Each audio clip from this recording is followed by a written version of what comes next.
পোশাক, খাবার, আচ্ছা ওসব ছেড়ে দিন। এই যে বিজেপির মাতব্বররা পাড়ায় পাড়ায় ঘুরছেন, মাতব্বররা একটু জবাব দিয়ে জানতো 2023 সালের ডিসেম্বর মাসে আপনার বিজেপির প্রাক্তন তৃণমূলের নেতা বর্তমান বিজেপির নেতা শুভেন্দু অধিকারী বলে গেছিলেন 3টে তারিখ, সেই 3টে তারিখে নাকি তৃণমূলের কোন কোন নেতাদের অ্যারেস্ট হওয়ার কথা ছিল শুভেন্দু অধিকারী বলেছিলেন। তাহলে 2023 চলে গেল, 24 চলে গেল, 25 ফেব্রুয়ারি মাস ঢুকে পড়েছে। কোথায় সেই নেতাদের অ্যারেস্ট হওয়ার গল্প আছে? কোথাও নেই। আপনার এইখানে তৃণমূলের মাতব্বরের বউ জাল সার্টিফিকেট দিয়ে জেলা পরিষদের ক্যান্ডিডেট হয়েছে, বড় মাতব্বর হয়েছে। বিজেপির নেতারা তার বিরুদ্ধে কোথায় কোথায় মামলা করবেন বলেছিলেন, করেছেন না? করেননি।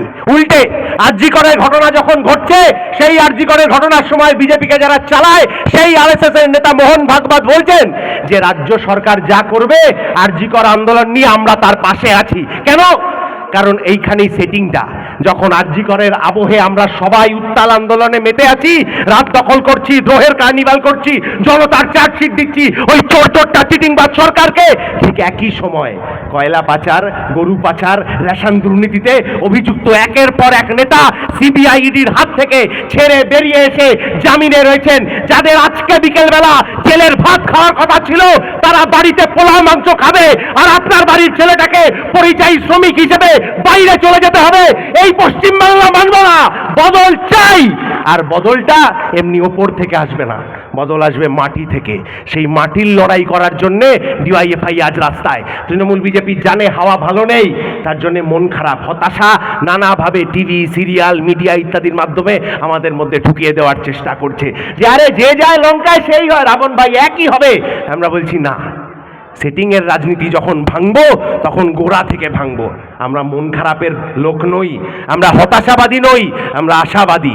আমরা ছোটবেলা থেকে আমাদের অভিভাবকরা উপস্থিত আছেন এখানে, ছোটবেলা থেকে আমাদের অভিভাবকরা আমাদের শিখিয়েছেন জিনা হ্যায় তো মরনা শিখো, কদম কদম পে লড়না শিখো। সেই লড়াইয়ের জন্য আমরা ইনসাফ যাত্রা করেছিলাম এই আপনাদের এখানে সুকান্ত মোড়ে। ইনসাফ যাত্রা শেষ করে, সভা টভা শেষ করে এক জায়গায় গেছি একটু জল খেতে একটা দোকানে। সাধারণ মানুষ, আমি চিনি না, আমি তো এখানে নতুন। জলটা খেয়ে বললাম আসছি, উনি বললেন একটু দাঁড়াও। বলে ওনার দোকানে যত চিড়ে ভাজার প্যাকেট ছিল এত ডাই করে চিড়ে ভাজার প্যাকেটটা হাতে তুলে দিয়ে বললেন যে আর কিছু দেওয়ার নেই, এইটুকুই দিলাম, দেখো যদি তোমাদের কিছু কাজে লাগে। এই ভালোবাসার মূল্য ডিওয়াইএফআই লড়াই আন্দোলন করে হক অধিকার আদায় করে তবেই ছাড়বে, তার আগে অবধি ডিওয়াইএফআই ঝুঁকবে না, ডিওয়াইএফআই থামবে না। এই কথা বলে আমার কথা এখানেই শেষ করছি। বিপ্লব দীর্ঘজীবী হোক। এখন আপনাদের সামনে বক্তব্য রাখবেন আমাদের সংগঠনের রাজ্য সভাপতি কমরেড ধ্রুবজ্যোতি সাহা।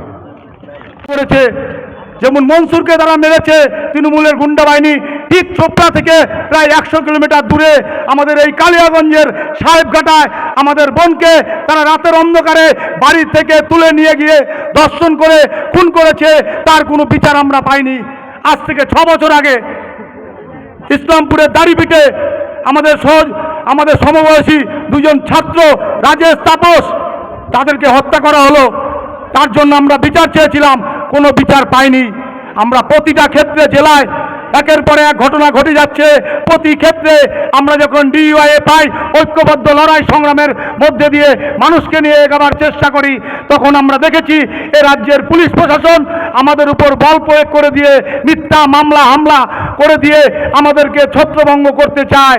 আমরা এই মঞ্চের মধ্যে দিয়ে পুলিশ প্রশাসনকে বলে দিতে চাই, মনসুরকে মেরেছো, রাজেশকে মেরেছো, তাপসকে মেরেছো, একের পরে এক ঘটনা এ রাজ্যের জেলার বুকে ঘটে চলছে। শিক্ষাক্ষেত্রে দুর্নীতি হচ্ছে, একের পর এক দুর্নীতি।